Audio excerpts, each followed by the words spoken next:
আসসালামু আলাইকুম প্রিয় দর্শক, আমি এই মুহূর্তে আছি লালবাগ থানার আওতাধীন 24 নং ওয়ার্ড।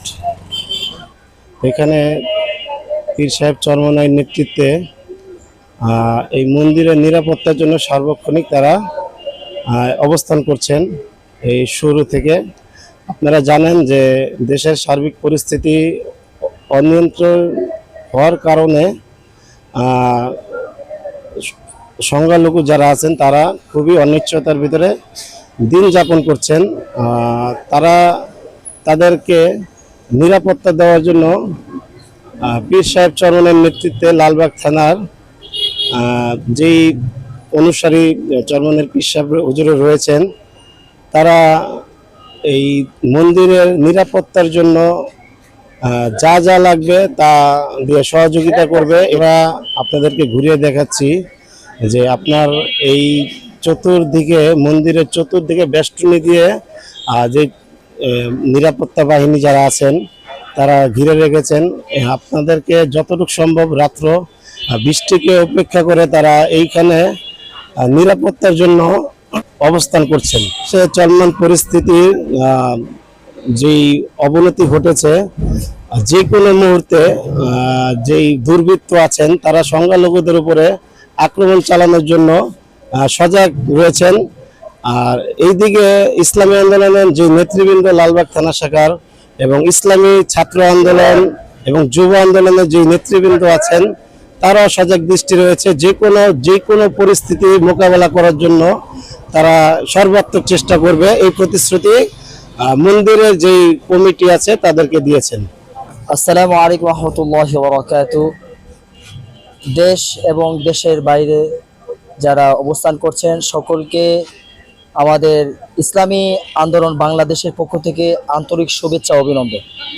আমাদের ইসলামী আন্দোলন বাংলাদেশ ঢাকা মহানগর দক্ষিণ সহ সারা বাংলাদেশে পীর সাহেব চরমনাই হুজুরের নেতৃত্বে আমাদের যে সংখ্যালঘু ভাইয়েরা আছেন সকলের জানের এবং মালের যে নিরাপত্তার যে ব্যাপারটা সেটা পীর সাহেব হুজুর চরমনাইয়ের নেতৃত্বে নিশ্চিত করেছেন। আমরা সারা বাংলাদেশে পীর সাহেব হুজুর চরমনাইয়ের নেতৃত্বে মন্দিরগুলোকে এবং আমাদের সংখ্যালঘু ভাই যারা আছেন বাংলাদেশে অবস্থান করছেন প্রত্যেককে নিরাপত্তা দেওয়ার জন্য আমরা সারা রাত জেগে বৃষ্টিকে অপেক্ষা করে, আবহাওয়াকে অপেক্ষা করে, সকল কিছুকে সকল বাধা বিঘ্নতাকে অপেক্ষা করে আমরা ইনশাআল্লাহ আমাদের চেষ্টা অনুযায়ী আমাদের আল্লাহ তাআলা আমাদের যে তৌফিক দিয়েছেন তৌফিক অনুসারে আমরা চেষ্টা করছি আমাদের ভাইরা যেন শান্তিতে এবং সুখে শান্তিতে এই বাংলাদেশে বসবাস করতে পারে।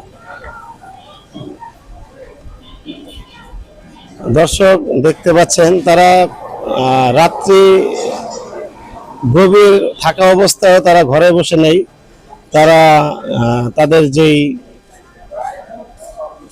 হুকুম উপরে নির্দেশনা অনুযায়ী আসছে সেই নির্দেশনা অনুযায়ী তারা তাদের স্ব অবস্থান থেকে তারা তাদের যেই নিরাপত্তা তারা দিয়ে যাচ্ছেন।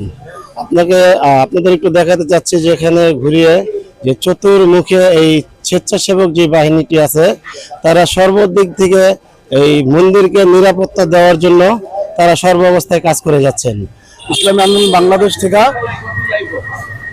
নির্দেশ আসছে লালবাগ থানা শাখার ভিতরে এই মন্দির যাতে কেউ ধরনের বিশৃঙ্খলা সৃষ্টি না করতে পারে সেই জন্য আমাদেরকে লালবাগ থানা শাখা থেকে এখানে দাঁড়ানো সবাইকে উপস্থিত করা হয়েছে যাতে কোনো ধরনের বিশৃঙ্খলা এখানে সৃষ্টি না হয়। সেই জন্য আমরা এখানে দাঁড়াইছি। আশা করি কোনো বিশৃঙ্খলা সৃষ্টি হবে না। যতভাবে ইনশাআল্লাহ চেষ্টা করব, যতভাবে আমরা নিরাপত্তা দেওয়ার চেষ্টা করব ইনশাআল্লাহ। কোনো ধরনের বিশৃঙ্খলা যাতে সৃষ্টি না হয় এদিকে আমরা সবাই অ্যালার্ট আছি। লালবাগ থানা শাখার অন্তর্ভুক্ত যে 24 নম্বর ওয়ার্ডটি রয়েছে আপনারা দেখতে পাচ্ছেন এখানে একটি দীর্ঘদিনের একটি পুরনো মন্দির যেটা নিয়ন্ত্রণ এবং নিরাপত্তার জন্য ইসলামী আন্দোলনের যে আমির পীর সাহেব চরমনাই নেতৃত্ব দিয়েছেন। হযরত পীর সাহেব চরমনাই শুধু লালবাগ না সারা বাংলাদেশের গোটা শহরের প্রতিটা ট্রাফিক যে সমস্ত জায়গায় পুলিশ কাজ করছিল সেখানে এখন পুলিশ নাই, এখন সেই পুলিশের ভূমিকা পালন করছে এই ইসলামী আন্দোলনের এই নেতৃত্বে এই একদল কর্মী বাহিনী। তারা সারা বাংলাদেশকে কিভাবে সুশৃঙ্খল রাখা যায় সেভাবে তারা নির্বিঘ্নে নিরলসভাবে কাজ করে যাচ্ছে। এরপরেও অনাকাঙ্ক্ষিত ঘটনা যে কোনোভাবে মোকাবেলা করার জন্য তারা রাত্রি যাপন এখানে করবেন এবং যতই পরিস্থিতি নিয়ন্ত্রণের বাইরে চলে যাক না কেন তারা সর্বদিক থেকে এই মোকাবেলা করার জন্য প্রস্তুত রয়েছে।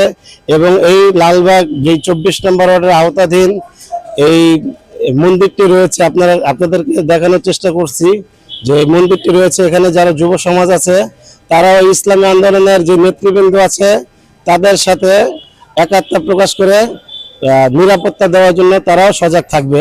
সালাম আলাইকুম সবাইকে। দুঃখিত সবার কাছে, আমার গলা ভাঙ্গা, সেটার জন্য আমি সবার কাছে ক্ষমা প্রার্থী। আমি চাই আপনারা সবাই যেভাবে আমাদের ইসলামী সংগঠক যেভাবে আন্দোলন করতেছেন সেভাবে করেন আর সবকিছুর হেফাজত করেন। আপনাদের সবার কাছে অনুরোধ রইল। আর আমি চাই আপনারা সবাই সুষ্ঠুভাবে সুন্দরভাবে দেশটা আগায় গড়েন, যাতে আমাদের দেশটা একটু সুন্দরভাবে আগাইতে পারে। অনেকে অনেক রকম গুজব ছড়াচ্ছে, দয়া করে গুজবে কেউ কান দিয়েন না। সবাই সবার পাশে থাকি, ইনশাআল্লাহ আমরা সবাই একসাথে আমাদের দেশকে আবার ভালোভাবে আনতে পারবো।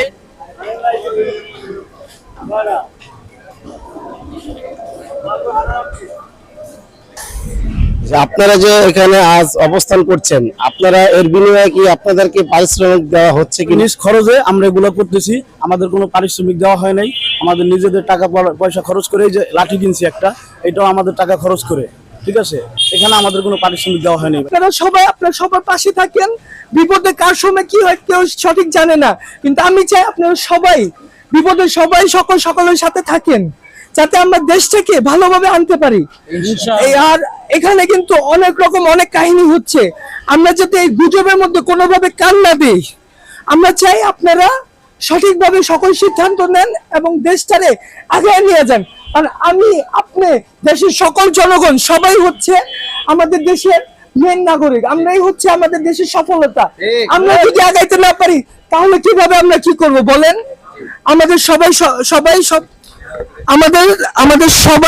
সবারই দরকার। আপনারা সবাই যত যা আছে, মন্দির হোক, গির্জা হোক, মসজিদ হোক, দেশের রাস্তা হোক, দেশের যত পরিস্থিতি হোক, যাতে সুন্দরভাবে সামলাতে পারেন সবাই। এটাই আপনাদের কাছে সকলের কাছে আমাদের আশা।